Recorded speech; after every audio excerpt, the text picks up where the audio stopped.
कार्तिक मास की कथा अध्याय। एक नैमिषारण्य तीर्थ में श्री सूत जी ने 88,000 सनकादि ऋषियों से कहा, अब मैं आपको कार्तिक मास की कथा विस्तार पूर्वक सुनाता हूँ, जिसका श्रवण करने से मनुष्य के सभी पाप नष्ट हो जाते हैं और अंत समय में वैकुंठ धाम की प्राप्ति होती है।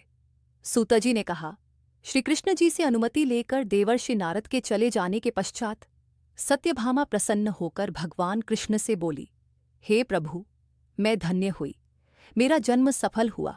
मुझ जैसी त्रैलोक्य सुंदरी के जन्मदाता भी धन्य है, जो आपकी 16,000 स्त्रियों के बीच में आपकी परम प्यारी पत्नी बनी। मैंने आपके साथ नारद जी को वह कल्प वृक्ष आदि पुरुष विधिपूर्वक दान में दिया, परंतु वही कल्प वृक्ष मेरे घर लहराया करता है। ये बात मृत्युलोक में किसी स्त्री को ज्ञात नहीं है। हे त्रिलोकीनाथ, मैं आपसे कुछ पूछने की इच्छुक हूँ। आप मुझे कृपया कार्तिक माहात्म्य की कथा विस्तार पूर्वक सुनाइए, जिसको सुनकर मेरा हित हो और जिसके करने से कल्प पर्यंत भी आप मुझसे विमुख न हो। सूत जी आगे बोले। सत्यभामा के ऐसे वचन सुनकर श्रीकृष्ण ने हंसते हुए सत्यभामा का हाथ पकड़ा और अपने सेवकों को वहीं रुकने के लिए कहकर विलासयुक्त अपनी पत्नी को कल्प वृक्ष के नीचे ले गए। फिर हंसकर बोले, हे प्रिये, 16,000 रानियों में से तुम मुझे प्राणों के समान प्यारी हो। तुम्हारे लिए मैंने इंद्र एवं देवताओं से विरोध किया था। हे कांते, जो बात तुमने मुझसे पूछी है उसे सुनो। एक दिन मैंने श्री कृष्ण तुम्हारी सत्यभामा इच्छा पूर्ति के लिए गरुड़ पर सवार होकर इंद्रलोक जाकर कल्प वृक्ष मांगा।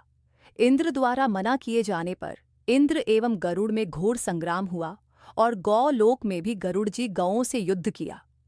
गरुड़ की चोंच की चोट से उनके कान एवं पूंछ कटकर गिरने लगे, जिससे 3 वस्तुएं उत्पन्न हुईं।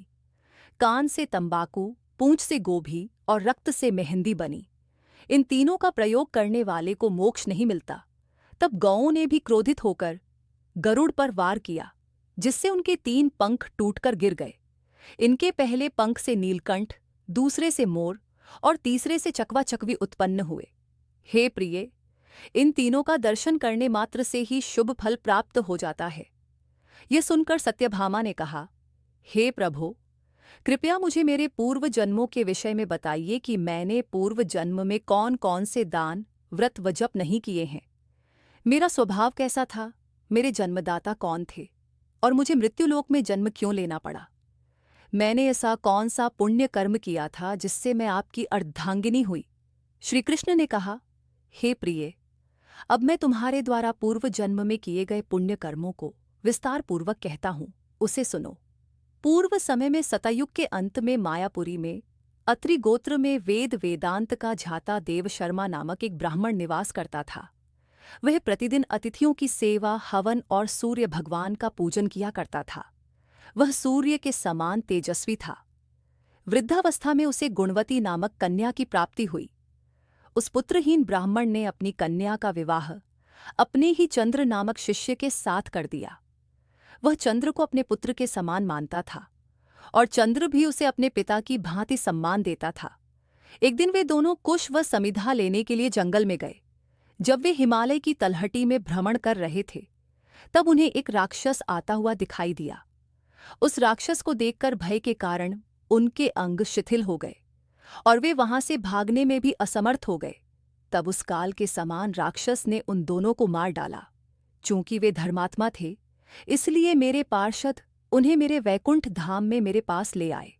उन दोनों द्वारा आजीवन सूर्य भगवान की पूजा किए जाने के कारण मैं दोनों पर अति प्रसन्न हुआ। गणेश जी, शिवजी, सूर्य व देवी, इन सब की पूजा करने वाले मनुष्य को स्वर्ग की प्राप्ति होती है।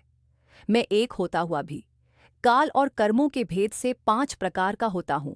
जैसे एक देवदत्त पिता भ्राता आदि नामों से पुकारा जाता है। जब वे दोनों विमान पर आरूढ़ होकर सूर्य के समान तेजस्वी रूपवान चंदन की माला धारण किए हुए मेरे भवन में आए, तो वे दिव्य भोगों को भोगने लगे।